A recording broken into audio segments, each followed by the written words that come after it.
Olá, como você está? Hoje vamos dar continuidade com a nossa atividade da disciplina de Genética e Evolução com a quinta aula a respeito das extensões mendelianas. Para isso, nós vamos continuar utilizando o material didático fornecido pelo professor José Ferreira dos Santos e pela professora Tânia Tassinari Rieger, ambos do Departamento de Genética da UFPE, Universidade Federal de Pernambuco. Antes da gente entrar no novo conteúdo, eu preciso fazer uma correção sobre o conteúdo da última aula de terça-feira, quando eu falei que na semidominância havia relação de recessividade e dominância, o que é uma informação equivocada. E por isso eu me desculpo. A gente pode verificar que não existe essa relação por dois aspectos. Primeiro, a forma de apresentação dos alelos. Vejam que ambos os alelos estão representados por letras maiúsculas. Isso significa o quê? Que os dois alelos são dominantes? Não, significa que não há uma relação de dominância entre eles, uma vez que ambos se expressam produzindo um fenótipo intermediário. Tudo bem? Então eu peço desculpas a vocês pelo equívoco e lembro a vocês que é sempre importante verificar tudo o que foi dito em sala de aula ou pelas videoaulas a partir do livro-texto, que é a nossa ferramenta básica, a nossa ferramenta fundamental de obtenção de informação e de verificação de informações. Outra coisa equivocada que eu falei foi sobre o L ser de leucócitos, né? As hemácias serem chamadas de leucócitos, elas não são chamadas de leucócitos. As hemácias são chamadas de glóbulos vermelhos ou de eritrócitos. Os leucócitos são as células brancas da imunidade. Então a gente tem alguns grupos celulares que são chamados de leucócitos. Tudo bem? Então feita aqui a retificação dessas informações, espero não ter gerado nenhum prejuízo muito grande ao entendimento. E qualquer coisa, não deixem de entrar em contato comigo para a gente dirimir qualquer dúvida que tenha ficado a esse respeito. Tudo bem? Hoje nós vamos continuar a nossa aula falando um pouco dos grupos sanguíneos, que é uma forma de hereditariedade que se estende às observações de Mendel. Tudo bem? Então a gente pode ver aqui que os grupos sanguíneos eles são determinados pela presença de algumas proteínas na superfície da hemácia. Alguns grupos de proteínas vão determinar as características daquele grupo sanguíneo. Tudo bem? E por que isso é importante, Hudson? Porque é importante no processo de transfusão de sangue. Você só pode receber sangue, ou você pode doar sangue para um indivíduo que é compatível com você, que divide as mesmas características sanguíneas, a presença ou a ausência desses grupos de proteínas. Isso é importante também na medicina legal. Por exemplo, quando você faz a análise de um perfil de um suposto assassino, através da análise do sangue do indivíduo, a análise forense desse material sanguíneo, desse tecido sanguíneo, e estudos técnicos associados a eles também são bastante importantes. Tá? A transfusão do sangue ela é baseada na relação antígeno-anticorpo. O que é isso, Hudson? Um antígeno. Um antígeno é todo indivíduo, toda substância que pode ser reconhecida pelo sistema imunológico. Então, os anticorpos são proteínas do nosso sistema de defesa que estão lá para reconhecer outras substâncias e combater essas substâncias quando elas são consideradas agressoras ou quando elas estão provocando algum desequilíbrio na nossa homeostase. Durante o processo de evolução, a gente construiu um grupo de proteínas associadas ao nosso tecido sanguíneo que favorece uma série de reações metabólicas. E esse grupo de proteínas pode ser dividido em três classes. Primeiro é o sistema OAB. O sistema OAB, a gente vai trabalhar com todos eles daqui a pouco, mas são constituídos pela presença de uma proteína chamada de aglutinina do tipo A, aglutinina do tipo B, e o O não é um tipo de aglutinina. O O significa ausência de aglutinina. O sistema RH também é um conjunto de proteínas que pode estar presente quando o indivíduo é RH positivo ou pode estar ausente na superfície das hemácias quando o indivíduo é RH negativo. E a gente tem aqui o sistema MN, que a gente já trabalhou na aula de terça-feira, falando sobre as proteínas quando a gente estava falando de codominância. Existe a proteína M, existe a proteína N e existe a combinação dessas duas proteínas por um mecanismo de codominância. Agora, cada um desses grupos tem uma forma de hereditariedade. Por exemplo, o sistema OAB é uma polialelia e de codominância. Mas, Hudson, isso é possível? Ser polialelia e codominância ao mesmo tempo? Sim, porque polialelia, como a gente viu, é quando uma característica é determinada por mais de dois alelos. Então, como aqui eu tenho o alelo A, o alelo B e a ausência de alelos, ele é considerado uma polialelia, tudo bem? E a codominância, por quê? Porque essa codominância a gente verifica que esses alelos podem se manifestar simultaneamente no tipo sanguíneo AB. E quando os indivíduos são a soma, o fenótipo do indivíduo é a soma dos seus parentes, os seus pais, a gente viu que é codominância. Quando esse indivíduo é uma mistura, é a semidominância, não é verdade? Se fosse semidominância no sangue AB, como é que seria, Hudson? O sangue A mais o sangue B daria origem ao sangue C, uma mistura entre eles. Como é codominância, é a soma dessas características. Então, o tipo sanguíneo é AB. O fator RH é um monohibridismo com dominância completa. O que é monohibridismo, Hudson? Quando uma característica é codificada apenas por um par de genes alelos, por um único gene, ele é chamado de monohíbrido, tudo bem? Porque você só pode hibridizar, só pode ter uma variação ou um híbrido. Agora, quando você tem vários genes determinando a mesma característica, aí a gente tem o polihibridismo, tudo bem? A gente vai falar isso posteriormente. E o sistema MN também é um monohibridismo, só que de codominância. A gente tem a polialelia, um gene com vários alelos, com codominância, com o fenótipo heterozigoto sendo a soma dos indivíduos homozigotos. Aqui no sistema RH a gente tem um monohibridismo de dominância completa. Então esse indivíduo aqui vai obedecer à primeira lei de Mendel, tudo bem? E o sistema MN também é um monohibridismo, mas de codominância, onde os dois alelos se manifestam. Aqui a gente tem um quadro para esclarecer a respeito dos tipos sanguíneos. A gente tem os grupos sanguíneos A, B, AB e O, tudo bem? Isso está relacionado a quê? Está relacionado à presença dessas proteínas aqui, ó, chamadas de aglutinogênios, tudo bem? O tipo sanguíneo A é caracterizado pela presença do aglutinogênio tipo A, tudo bem?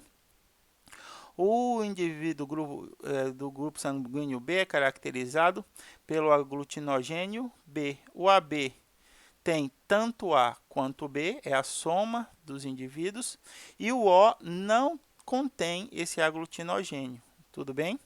Então, O não é um tipo de proteína, O é o símbolo para a ausência dessa proteína.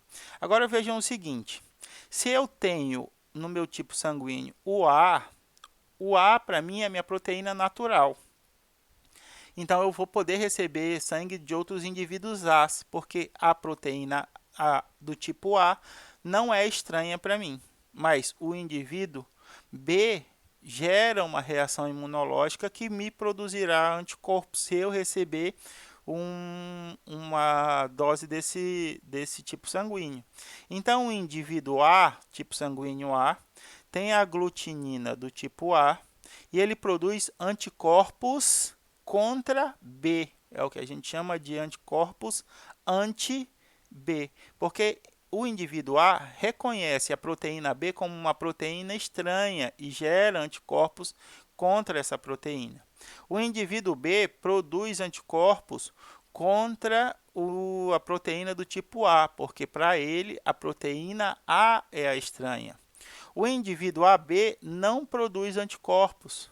Por que, Hudson? Porque se ele receber sangue de A, ele tem A e a proteína não é estranha. E se ele receber o sangue de B, ele tem B e a proteína também não é estranha.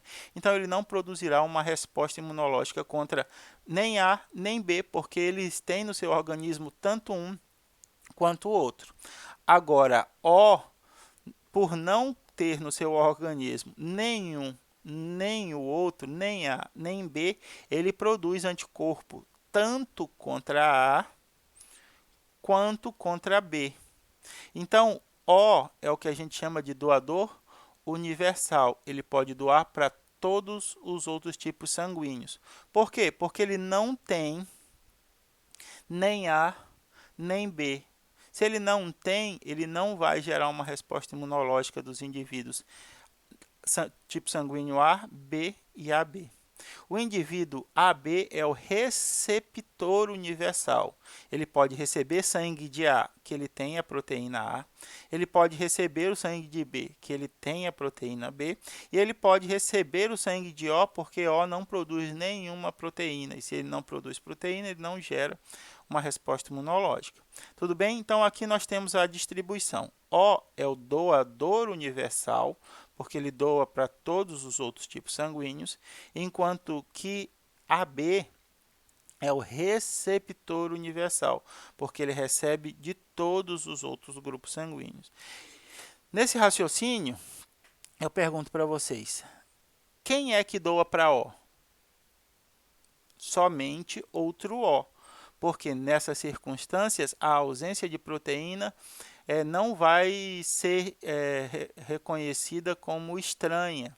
Vai ser um mecanismo de reconhecimento devido à ausência dessas proteínas no indivíduo doador, do indivíduo receptor.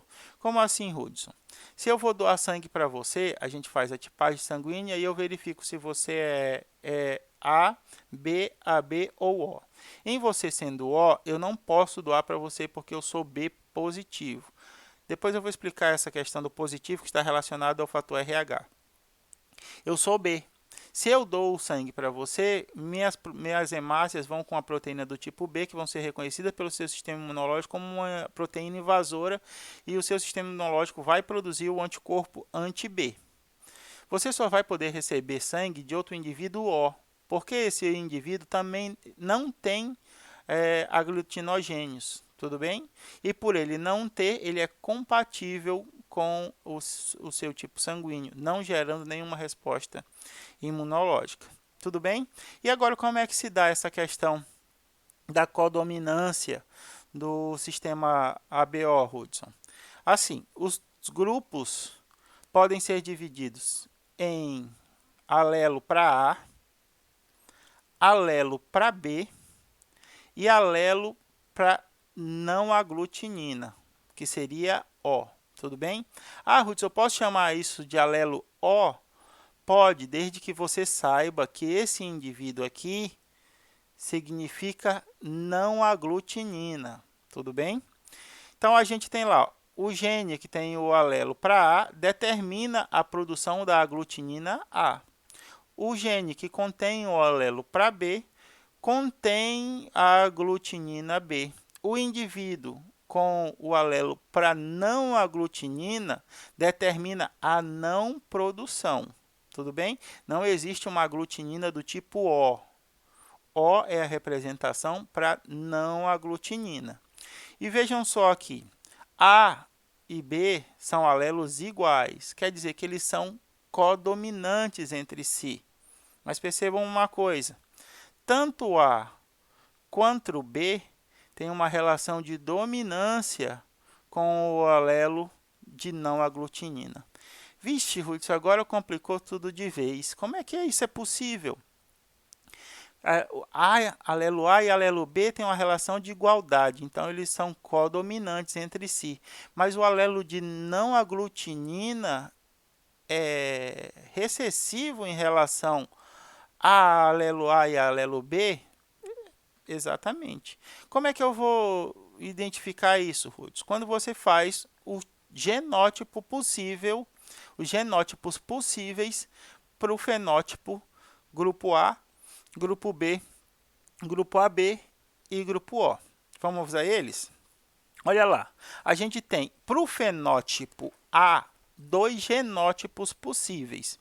Quais são esses genótipos? O indivíduo é homozigoto A, tudo bem? Ou ele contém um alelo para A e um alelo para não aglutinina. Se ele contém um alelo para A e um alelo para não aglutinina, quem é que vai se manifestar? A, tudo bem? Então, na heterozigose, quem se manifesta é o alelo A. A mesma coisa para B. B, eu tenho o fenótipo B, tem dois genótipos possíveis.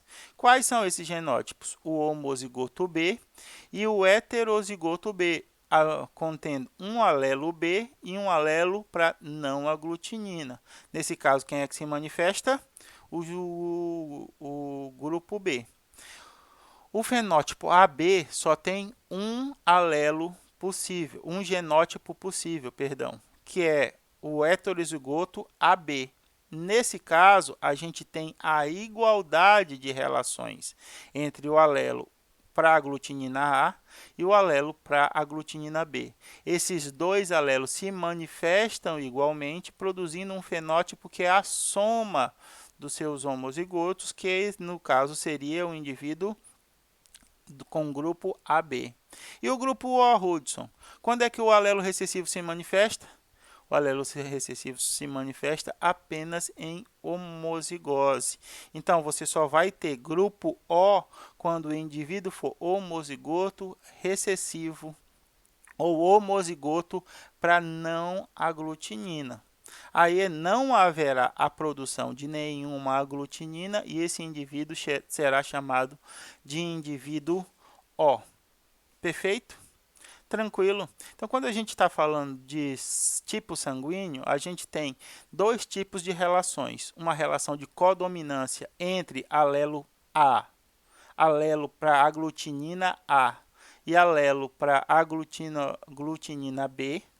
Quando eu tenho essa relação, eu tenho uma relação de codominância e tenho uma relação de dominância quando o indivíduo é A em relação ao alelo de não aglutinina, da não expressão de aglutinina. Tudo bem? Ruth, mas o que significa eu sou, por exemplo, A positivo? Minha mãe é B negativo. Como é que é essa relação? O A é a relação da proteína aglutinina, tá? O aglutinogênio lá. O positivo e o negativo é o fator RH. O fator RH o fator RH é de rhesus, foi descoberto em um macaco. Esse RH aqui é das iniciais da espécie, tá? Então, as proteínas encontradas nas hemácias podem agir como antígeno, podem agir como proteínas que são reconhecidas pelo sistema imunológico e inserida em indivíduos que não a possuam. Então, a gente tem dois grupos de indivíduos. Indivíduos RH positivo, que possuem essas proteínas do fator RH, e o indivíduos fator RH negativo, indivíduos que não possuem esses fatores. Como a gente viu, o fator RH é um monohibridismo de dominância completa. Ele obedece perfeitamente às leis da primeira lei de Mendel. Tudo bem? E por que a gente está falando deles aqui, Ruth? Porque a gente está falando dos grupos sanguíneos agora, e é importante a gente falar do fator RH. Porque a gente vai ver uma característica daqui a pouco que vai influenciar bastante o conhecimento dessa conjuntura. Então, aqui ó, a gente tem o fenótipo RH positivo, se dá de duas maneiras possíveis, de dois genótipos possíveis. Ou o indivíduo é homozigoto dominante para a proteína do fator RH, ou ele é heterozigoto. O indivíduo RH negativo necessariamente é um homozigoto recessivo para essa proteína. Ele não contém a informação para a produção dessa proteína no seu genótipo. Por isso, essa proteína não é encontrada no seu tecido sanguíneo e ele é considerado RH negativo. Então, quando você fala, Hudson, minha mãe é B negativo, significa que ela tem a glutinina do tipo B e não contém fator RH. Por que esse fator RH é importante, Hudson? Por causa de uma característica ou uma enfermidade que é chamada de eritroblastose fetal. O que é isso? É uma doença onde a mãe produz anticorpos contra as hemácias do filho. E como é que isso acontece, Hudson? Imagine uma mãe RH negativa. Ela não tem fator RH na sua corrente sanguínea, tudo bem? E ela gera um feto RH positivo. É possível que durante o processo de nascimento, o sangue do feto, entre em contato com o organismo da mãe. Se isso acontecer, o fator RH, as proteínas do fator RH são reconhecidas pelo organismo da mãe como proteínas agressoras, estranhas, e o organismo da mãe produz uma resposta imunológica contra essa proteína. Da segunda vez que essa mulher for ficar grávida, e se o feto for RH positivo, é possível que essa mãe produza anticorpos anti-RH que ataquem o tecido sanguíneo do feto, podendo levar ao abortamento ou à interrupção da gestação desse feto. Tudo bem? E isso é conhecido como eritroblastose fetal, quando a incompatibilidade entre os fatores RH de mãe e do seu segundo filho pode gerar o abortamento dessa criança. E por que, Hudson, do segundo filho? Não pode gerar do primeiro? Não pode gerar do primeiro porque no primeiro a mãe ainda não tem anticorpos para proteína RH. Tudo bem? Ela só vai ter anticorpos se o sangue do feto entrar em contato com seu organismo durante o nascimento do primeiro filho, um processo que a gente chama de imunização. Quando você entra em contato com a substância estranha, você gera uma resposta imunológica a ela, então a gente chama isso de imunização. Tudo bem? O sistema MN a gente já falou na aula de terça-feira, então vou passar rapidamente. Só lembrando novamente que esse L aqui não é de leucócitos, tá? A hemácia não tem nada a ver com esses leucócitos. São proteínas produzidas do tipo M, do tipo N ou uma relação de codominância MN no heterozigoto. Tudo bem?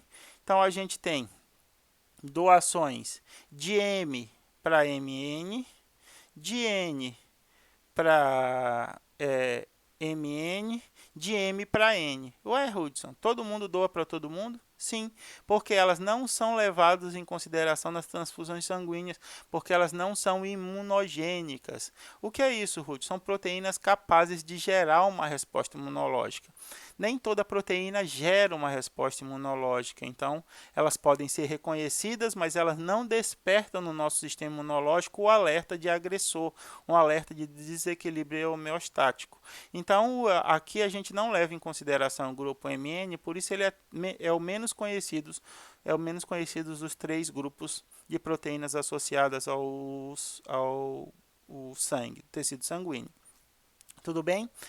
Para a gente terminar com o grupo sanguíneo, a gente tem que levar em consideração também uma característica genética bastante importante quando fala desse tipo de tecido, que é as hemoglobinopatias. A gente tem várias hemoglobinopatias. O que é isso, Ruth? São deformações, são má construções da hemoglobina, tá? A substância que é responsável por carregar os gases na nossa corrente sanguínea.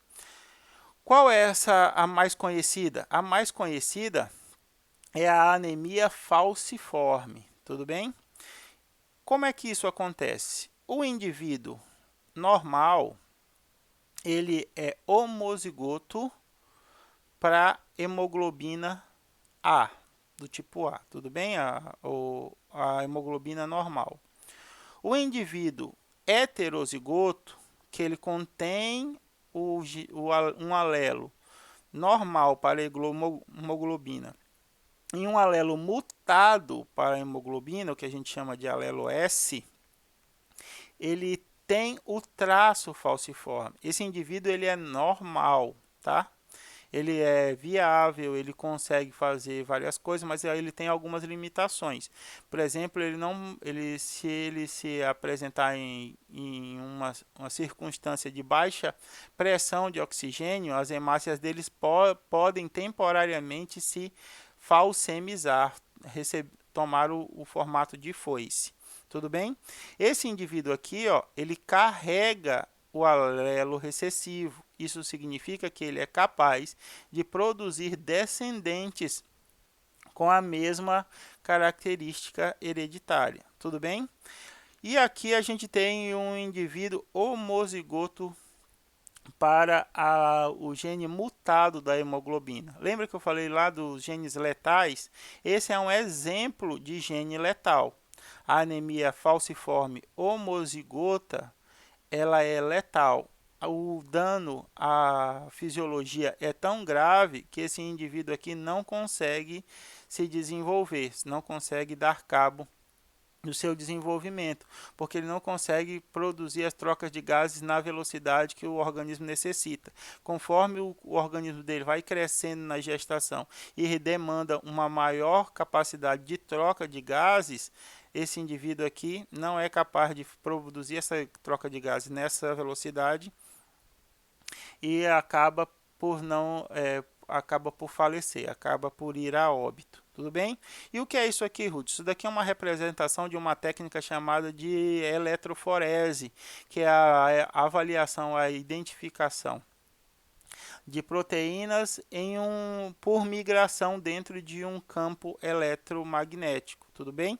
Então aqui a gente tem indivíduos com apenas um tipo de hemoglobina. Por que um tipo, Hudson? Porque ele é homozigoto para a hemoglobina normal. Aqui a gente tem indivíduo com dois tipos de hemoglobina. O indivíduo com a hemoglobina normal e com a hemoglobina mutada, com a hemoglobina modificada, tudo bem? Com a perda de função. Então ele tem dois tipos, mas como ele produz o tipo normal, ele é capaz de trocar gases de forma suficiente, tá? Agora, esse indivíduo aqui só produz um tipo de proteína, a proteína com a perda de função, a proteína mutada, o que a gente chama de indivíduo homozigoto S, porque ele só produzirá hemoglobinas sem função. Tudo bem? Aí aqui a gente tem algumas dessas definições. Quando a manifestação de uma doença da doença anemia falciforme, o alelo a hemoglobina A é dominante, já que o heterozigoto não é falcêmico. Lembra lá do indivíduo heterozigoto HbA e HbS? Esse indivíduo é portador, ele é afetado, mas ele não produz a, a, as hemácias falcêmicas em estados normais. Isso daqui só vai acontecer no heterozigoto em circunstâncias onde esse indivíduo está sob baixa pressão de oxigênio. Quando a formação da hemácia ocorre dominância incompleta do HB, já que as hemácias do heterozigoto podem falsemizar em baixas concentrações de oxigênio, como eu estava falando. Quanto à própria hemoglobina, a dominância do alelo HbA sobre o HbS, pois os heterozigotos são sintetizadas as duas hemoglobinas. Outra forma de hereditariedade que a gente vai começar a ver agora é a interação gênica, onde dois genes estão se relacionando para determinar uma única característica.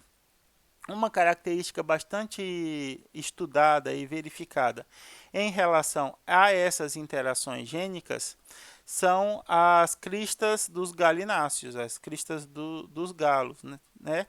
A gente tem genes complementares que codificam a mesma características. Esses genes, eles são de segregação independente, tudo bem? Como Mendel tinha determinado, você pode gerar várias combinações a partir da segunda lei de Mendel para essa característica. E a interação entre eles é que vai determinar o fenótipo. Por exemplo, a gente vai avaliar aqui a crista desses galináceos. Aqui a gente tem o fenótipo e aqui a gente tem o genótipo possível para ela. A crista nós, a essa crista aqui, ó, ela está presente em indivíduos que têm pelo menos um alelo dominante para os dois genes, tá? Então vamos dizer aqui, ó, os dois genes são representados por R e por E. Tudo bem?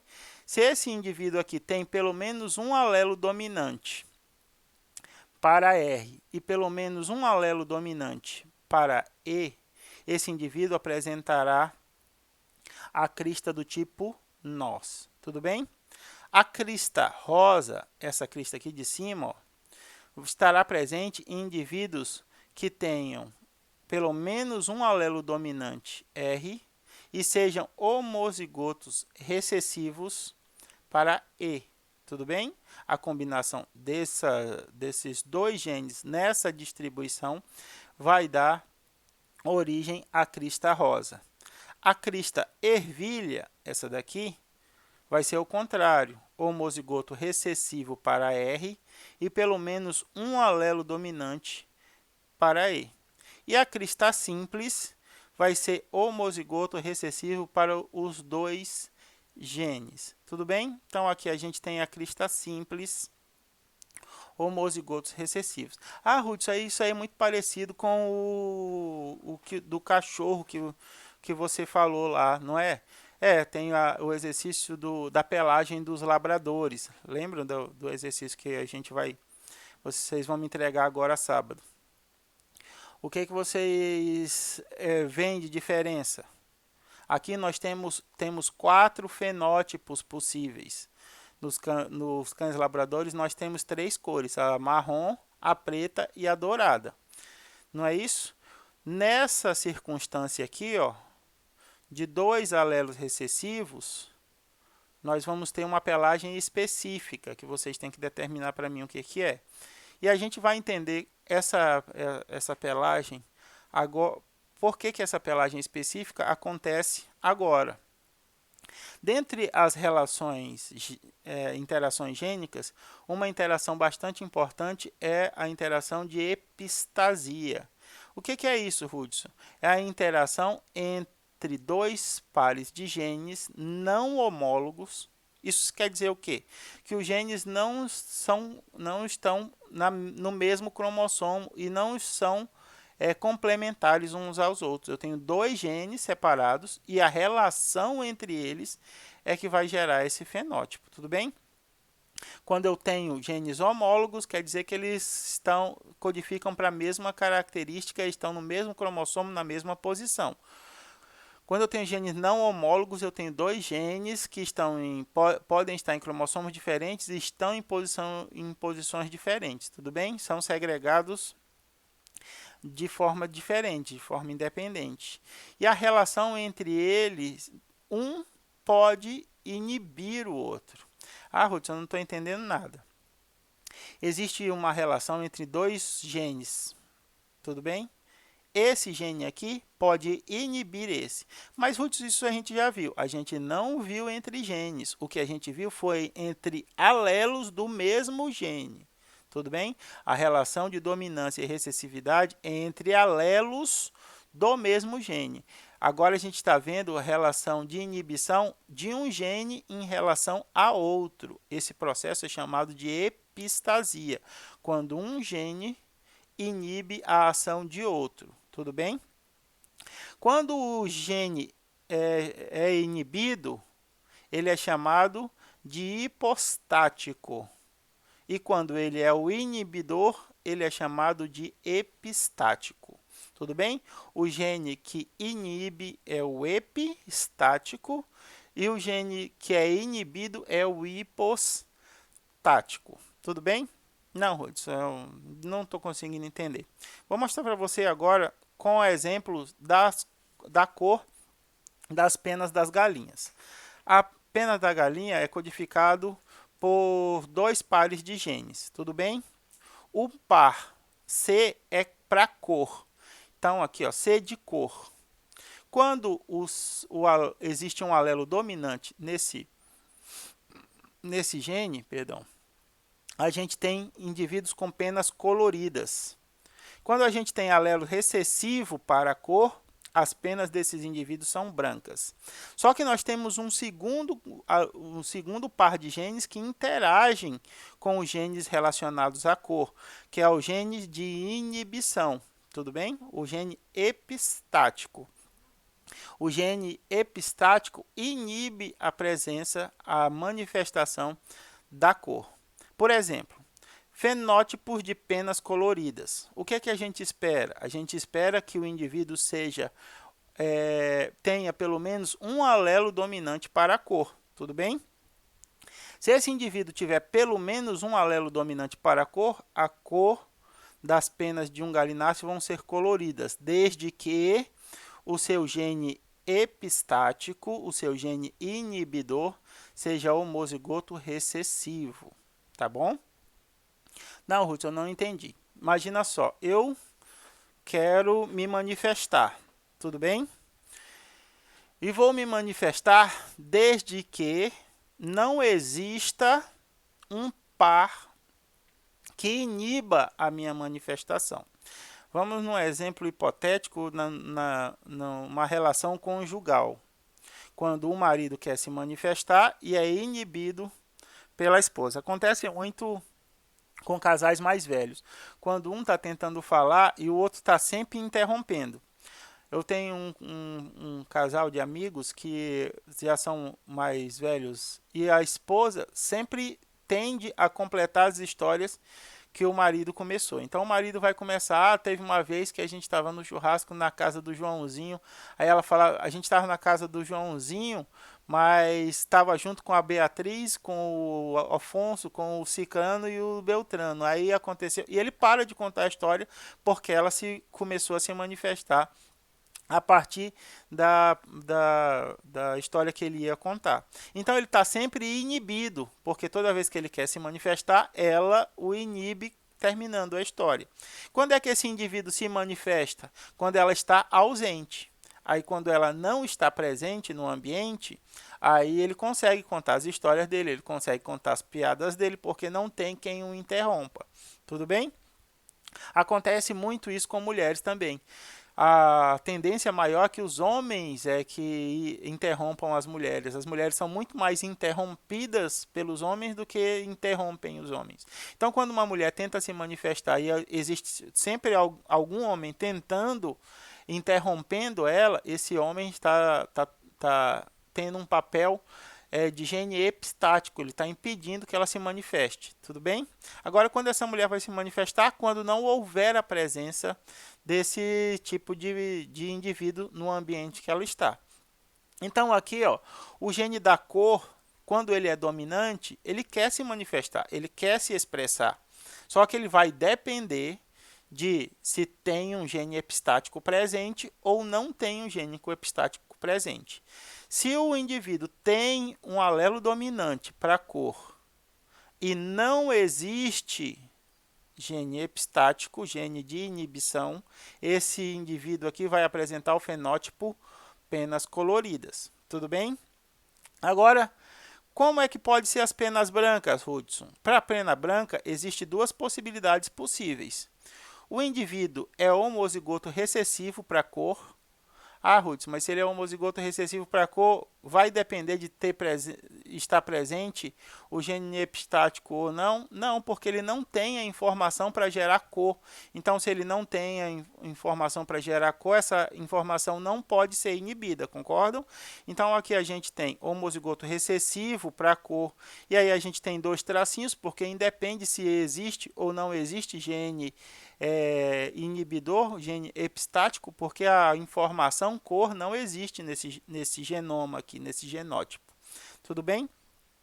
Ou existe esse tipo de genótipo aqui, ó, alelo dominante para cor. Então esse indivíduo vai ter cor ligado a pelo menos um alelo dominante epistático, um alelo dominante inibidor. Nesse caso, o gene inibidor, o gene epistático, vai impedir a manifestação da cor. E esse indivíduo aqui também vai ter penas brancas, assim como o homozigoto recessivo para essa característica. Conseguiram entender? Tudo bem? Então, o gene epistático é o gene que inibe a manifestação do outro. Tudo bem? Existem genes epistáticos dominantes e existem genes epistáticos recessivos. Nesse caso aqui, o gene epistático é dominante, ele precisa ter pelo menos um alelo dominante para conseguir inibir a característica. Agora, existem genes epistáticos recessivos, quando esse alelo aqui, para conseguir fazer a inibição, tem de ser homozigotos recessivos. Aí haverá a inibição da outra característica. Tudo bem? Prestem atenção. Nem sempre o gene epistático vai ser dominante. É possível que esse gene epistático seja homozigoto recessivo, no caso da epistasia recessiva, tá bom? Perfeito, então. Aqui a gente tem uma relação entre dois genes para produção de cor na cobra do milharal. A gente tem dois genes, não homólogos, que vão estar associados à cor, à expressão das cores dessa cobra do milharal. Quando o alelo o gene O e o gene B estão presentes, ela tem essa coloração aqui. Quando o gene O está ausente e o gene B está presente, ela tem esse tipo de coloração aqui. Tudo bem? Agora a gente tem o contrário, a gente tem o O presente e o B ausente. Olha a coloração. E a gente tem a relação dos dois ausentes, que seria a cobra albina. Tá? Ela produz os traços, a gente vê um traço de cor aqui, mas é muito residual, a gente chamaria essa cobra de cobra albina. É diferente da cascavel albina, que na cascavel albina não há uma relação de dois genes para a produção de cor. Existe um gene só para a produção dessa cor. E quando o gene não está presente, olha o que acontece. A cobra fica inteiramente branca, tudo bem? Outra relação bastante interessante que a gente tem de falar é a relação do fenótipo de Bombaim dentro da epistasia. A gente estava falando lá do tipo sanguíneo, dos tipos sanguíneos. Então aqui eu tenho a proteína, a aglutinina, o aglutinogênio do tipo A, tenho o aglutinogênio do tipo B, tem o aglutinogênio do tipo O, que não tem o açúcar na sua terminação.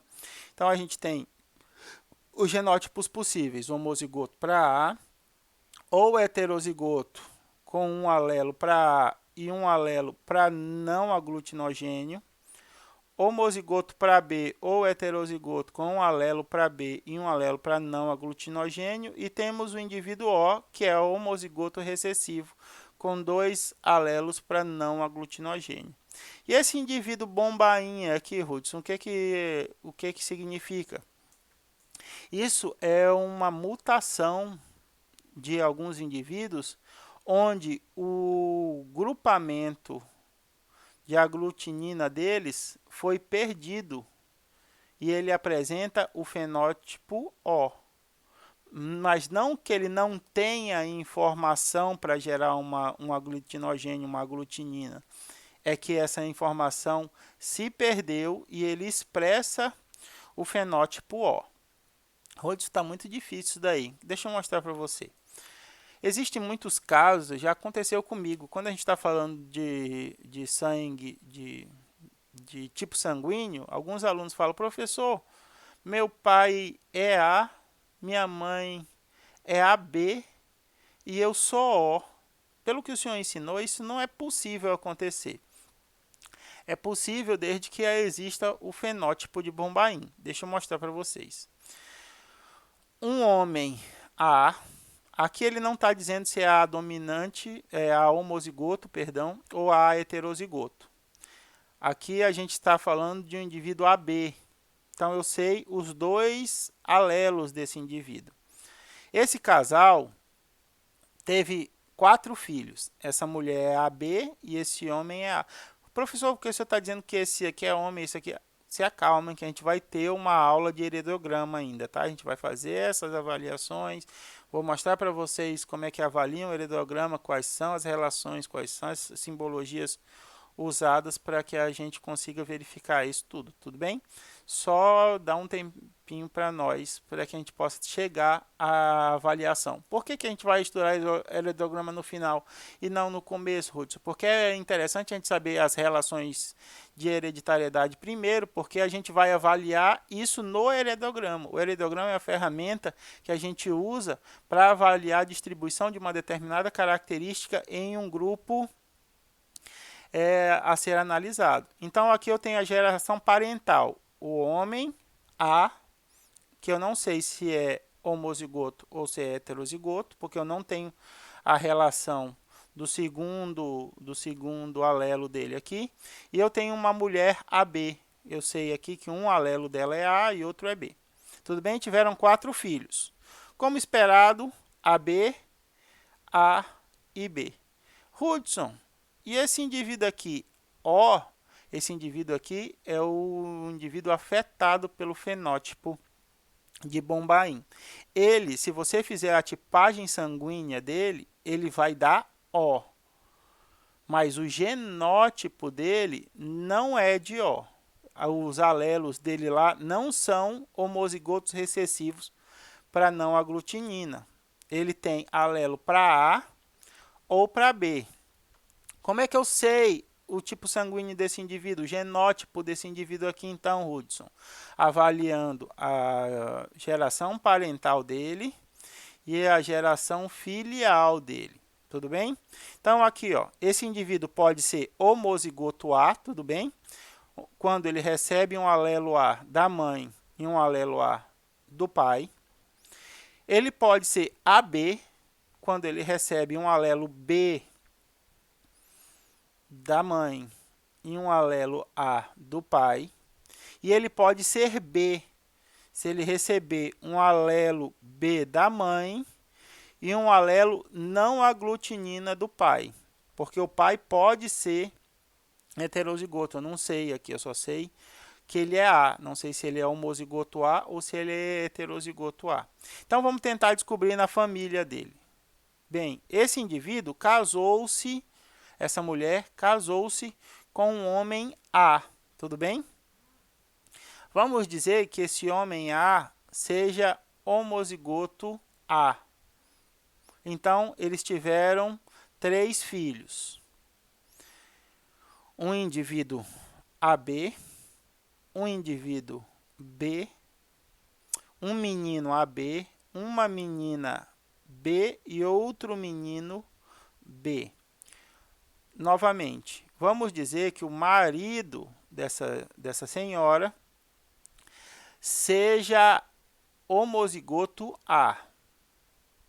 Eles tiveram 3 filhos, um menino AB, uma menina B e outra menina B. Qual é o genótipo, perdão, dessa mulher? Pensem um pouco aí.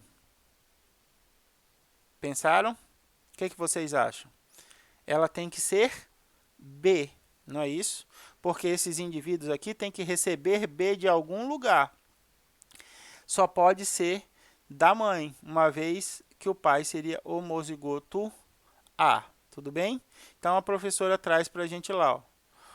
Ó, o heredograma mostra a herança do fenótipo de Bombaim de uma mulher, essa mulher aqui. Fundamentalmente, seu grupo AB é do tipo O. Funcionalmente, perdão. Funcionalmente é do tipo sanguíneo O, porque ela não verifica nenhum tipo de aglutinina na sua corrente sanguínea. Vejamos aqui, ó. Tá vendo? Por haver uma perda nessa sequência H aqui, nessa substância H, ela não apresenta o açúcar que vai determinar a aglutinina, se A ou se B. Como ela não apresenta, ela é semelhante ao O, tudo bem? Então, ó, mas geneticamente ela é B, porque ela recebeu informação B da mãe e um alelo não aglutinina do pai, como pode ser deduzido na sua descendência. Hudson, eu estava avaliando aqui e eu vi outra possibilidade. Ela pode ser AB também. Pode. Tudo bem? Se você avaliar certinho, ela pode tanto ser B quanto ela pode ser AB, desde que o marido dela seja ele seja heterozigoto para A, porque a gente também não tem a informação se esse indivíduo é homozigoto ou se ele é heterozigoto, tá? Então a gente pode ter essa característica também. A gente não quer fazer a análise do heredograma perfeito, só quero mostrar para vocês agora que o fenótipo de Bombaim ele pode se manifestar em indivíduos com a perda da sequência da sua aglutinina. E como ela perde o açúcar de identidade da sua aglutinina, ela se assemelha ao O. Então, quando o indivíduo fala, professor, eu acho que eu fui adotado, meu pai é AB, minha mãe é B e eu sou O. Não, você não necessariamente, você pode ter sido adotado, não tem problema nenhum nisso, mas você pode ser apenas um fenótipo ter o fenótipo de Bombaim que ainda não foi verificado, tudo bem? Tranquilo, isso é importante da gente saber porque em turmas com muitas pessoas é possível você se defrontar com essa situação e aí você acaba gerando algum constrangimento quando um indivíduo fala meu pai é AB, minha mãe é AB e eu sou O. É possível, como é que é possível isso? Pelo que o senhor explicou, eu não sou filho deles. Daí a gente tem que lançar mão da explicação científica para esse fenômeno que é o fenótipo de Bombaim. Tudo bem? Para a gente finalizar, a gente vai falar de genética relacionada ao sexo. Até agora, todas as características genéticas que nós estávamos avaliando estavam ligadas aos cromossomos somáticos, tá? Os autossomos. Isso significa que eles estavam nos 22 pares de cromossomos que não estão associados às nossas características sexuais. Só que existem formas de hereditariedade que são relacionadas e estão intimamente interagindo com os nossos cromossomos sexuais, o nosso 23º par de cromossomos. Nas mulheres, o XX e nos homens, o XY. Existem algumas formas de genética relacionada ao sexo. A gente vai ver 3 principalmente. A gente vai ver 4, mas 3 principalmente. Herança ligada ao sexo, herança restrita ao sexo e herança influenciada pelo sexo. Hudson, o que é isso? Herança ligada ao sexo são genes localizados na porção não homóloga de X. Tudo bem? Não. Essa simbologia que nós temos aqui, ó, é uma simbologia visual apenas. Ela não significa que nossos cromossomos sejam desse jeito aqui. Eu vou mostrar para vocês que os nossos cromossomos, os cromossomos X e os cromossomos Y, têm partes complementares, que a gente chama de regiões homólogas, porque elas são complementares, e tem partes não complementares, que a gente chama de regiões não homólogas entre X e Y. Tudo bem? Quando um gene está localizado na região não homóloga de X, isso significa que ele é ligado ao sexo. Isso significa que tanto homens quanto mulheres serão afetados por essas características, porque tanto homens quanto mulheres têm cromossomos X no seu genoma. Tudo bem? Herança restrita ao sexo, localizado na porção não homóloga de Y. Está em Y, ela é restrita aos homens. Por quê? Porque mulheres não têm cromossomo Y, tudo bem? Então, quando a gente fala de herança ligada, quer dizer que tanto homens quanto mulheres podem ser afetados, porque está na região não homóloga de X. Quando a gente está falando de heranças restritas ao sexo, significa que só homens serão afetados, porque essas genes estão na região não homóloga de Y. E a gente tem a herança influenciada pelo sexo. Ué, Ruth, como é isso? São genes que estão localizados em cromossomos não sexuais, nos autossomos, mas a sua regulação se dá pela produção de hormônios sexuais. Tudo bem? Então, os hormônios sexuais masculino e feminino vão regular a forma com que esses genes se expressarão ou não. Então, essa herança é influenciada pelo sexo. Tudo bem? Influenciada de que modo? Quanto maior a produção de hormônio masculino, maior a influência. Quanto maior a produção de hormônio feminino, maior a influência sobre genes que não estão em cromossomos sexuais. Ok? Vamos começar pelas heranças ligadas ao sexo. Aqui, ó, como eu falei para vocês. Esse aqui é o cromossomo X e esse aqui é o cromossomo Y. Está vendo que o cromossomo Y perdeu grande parte da sua porção superior aqui, ó, porção superior em relação ao centrômero aqui, tá bom? Essa bolinha preta aqui é o centrômero. Essa porção inferior é homóloga, ela é complementar entre si, tanto em X quanto em Y. No entanto, essa região superior ao centrômero é não homóloga, ela não é complementar. Então, a gente tem regiões não homólogas de X ligadas ao sexo, regiões não homólogas de Y restritas ao sexo. Tudo bem? Genes localizados na porção não homóloga de X, na porção superior de X. Quando dominantes, o caráter é transmitido pelas mães a todos os descendentes e pelos pais somente para as filhas. Meu Deus do céu, Hudson. Que coisa complicada. Quando a característica é dominante, a mãe transmite para todos os descendentes, independente de ser menino ou menina. E os pais só transmitem para as meninas. Por que isso? Vamos ver aqui, deixa eu mostrar para vocês aqui usando o Paint. Deixa eu mostrar para vocês aqui, ó. Mãe.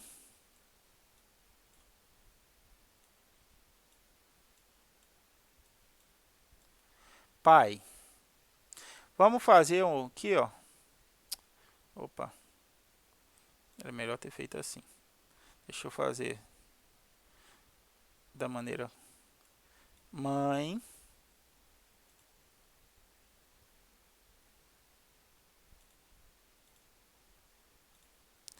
Sim, agora sim. E pai. Tudo bem? A característica dominante está aqui, ó, representada pelo cromossomo X em vermelho. Quando há o cruzamento, quando há a separação dos cromossomos entre os indivíduos, a mãe, ainda não tinha selecionado, agora sim. A mãe pode doar tanto um cromossomo com a informação normal, quanto um cromossomo com a característica dominante. O pai vai doar apenas o X com característica normal. Tudo bem? Então, a mãe pode afetar meninas, como a gente viu aqui, ó, a mãe afeta meninas, porque veio esse X daqui e esse X daqui.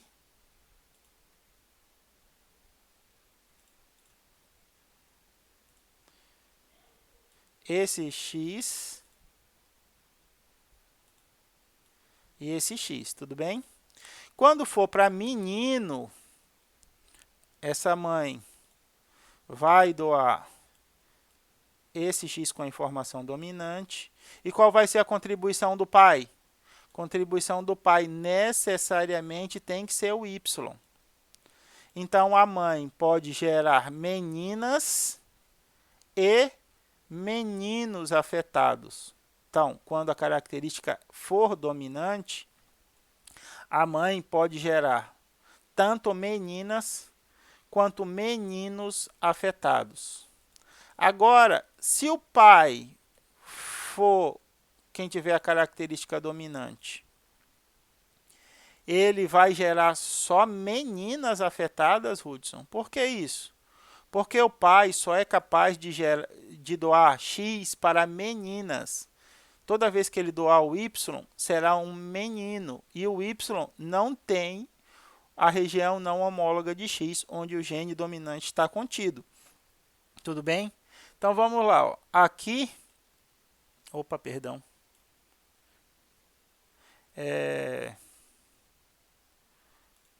Aqui... X...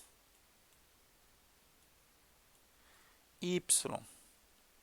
Gerei um menino normal. Por quê? Porque o pai não doa X para meninos. Ele só doa X para meninas. Tudo bem? E aqui, ó, eu tenho a doação do X materno e do X paterno, gerando meninas apenas afetadas. Tudo bem? Ah, Ruth, ficou tosco esse teu negócio aí. Vou mostrar aqui que com a figurinha mais legal. Aqui, ó. Lá, herança dominante ligada ao sexo, ligada a X. Característica dominante no pai, o pai afetado. Características recessivas na mãe, mãe normal. Tudo bem? Se a característica é dominante, o único genótipo possível para uma pessoa normal é ela ser homozigota recessiva, como a gente viu lá no caso da MMI, tá? Então, aqui, ó, o pai vai doar para as filhas o seu cromossomo X com a característica dominante. E a mãe vai doar para todos os seus descendentes o cromossomo X com os alelos recessivos. Então, aqui esse casal teve 1, 2, 3, 4, 5 filhos. 3 meninos e 2 meninas. Como o pai era afetado, ele transmitiu a característica para todas as suas filhas. Tudo bem? Ah, Hudson, beleza, isso aí é tranquilo. Mas a mãe, quando é afetada, pode segregar essa informação para ambos os sexos. Vamos ver se isso é verdade. Aqui tem o casamento da quinta filha, aqui, ó. Uma mulher afetada, heterozigota, casou-se com um homem normal. Se ele é normal, ele precisa ter a característica recessiva no seu cromossomo X, tudo bem? Quando houve o casamento, a mãe tem 50% de chance de doar o cromossomo X com a característica dominante e 50% de chance de doar o cromossomo X com a característica recessiva. Nesse primeiro caso, no primeiro filho, o X com a característica recessivo veio da mãe e o Y veio do pai. Nessa segunda circunstância, outros 50% de chance. Esse caso, o indivíduo, o filho, segundo filho, recebeu o X com a característica dominante e o Y do pai. A menina tem 50% de chance de receber o cromossomo X com a característica dominante. E ela recebe da mãe cromossomo X com a característica dominante e o cromossomo do pai com uma característica recessiva. Um indivíduo heterozigoto, quem é que se manifesta? A característica dominante. Aqui, esse X no quinto filho também é da mãe. 50% de chance de vir um cromossomo com alelo recessivo e 50% de chance de vir com alelo dominante. Então, veio o cromossomo com alelo recessivo e o Y do pai. E essa menina aqui, ela tem 50% de chance de receber o cromossomo com alelo recessivo e 50% de chance de receber o cromossomo com alelo dominante. Recebeu o cromossomo com alelo recessivo da mãe, cromossomo com alelo recessivo do pai, e eles se casaram. Eita, esses indivíduos aqui não são filhos deles. Os filhos deles só são esses indivíduos aqui, ó, que têm linhas que estão diretamente ligadas. Esse daqui que eu analisei e esse daqui não são filhos deles, senão aqui teria casamento entre irmãos, tá? Então a gente deveria analisar esse e esse. O que leva a 50%. São 4 filhos, 2 normais, o indivíduo número 1 e o indivíduo número 6, e 2 afetados, o indivíduo número 4 e o indivíduo número 2. Lembrando para vocês que isso foi só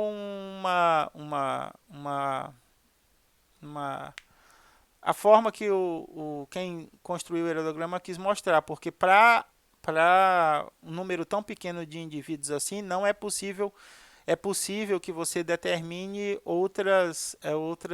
verifique outras probabilidades, e não a de 50%, tudo bem? Como a gente tinha visto lá no caso da filha da IMM.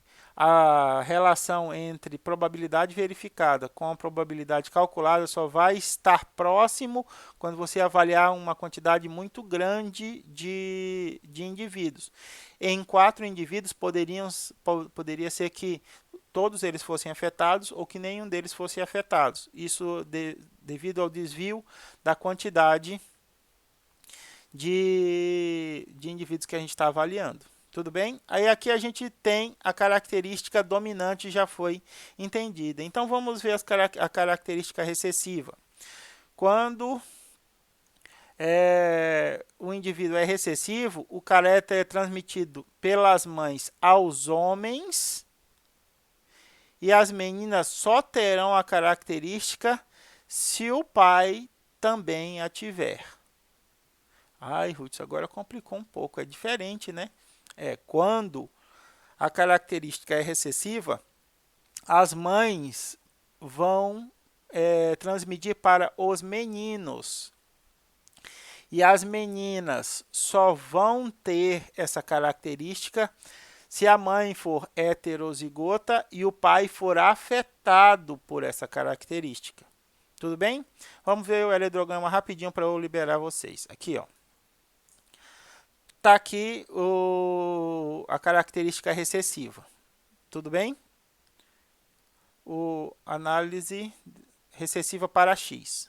Pai afetado tem um X com a característica recessiva. Por que a mãe afeta todos os meninos, Hudson? Da onde é que vem o cromossomo X do menino? Vem da mãe ou do pai? Vem da mãe. Nos meninos, o cromossomo Y vem do pai, o X vem da mãe. As meninas, como tem 2 cromossomos X, elas recebem um cromossomo X da mãe e um cromossomo X do pai. Vamos analisar aqui, ó. O pai afetado casou-se com mulher normal. Tudo bem? Se ela é normal homozigota, o que vai acontecer? Todos os seus descendentes serão normais. Por que, Hudson? Vamos ver aqui, ó.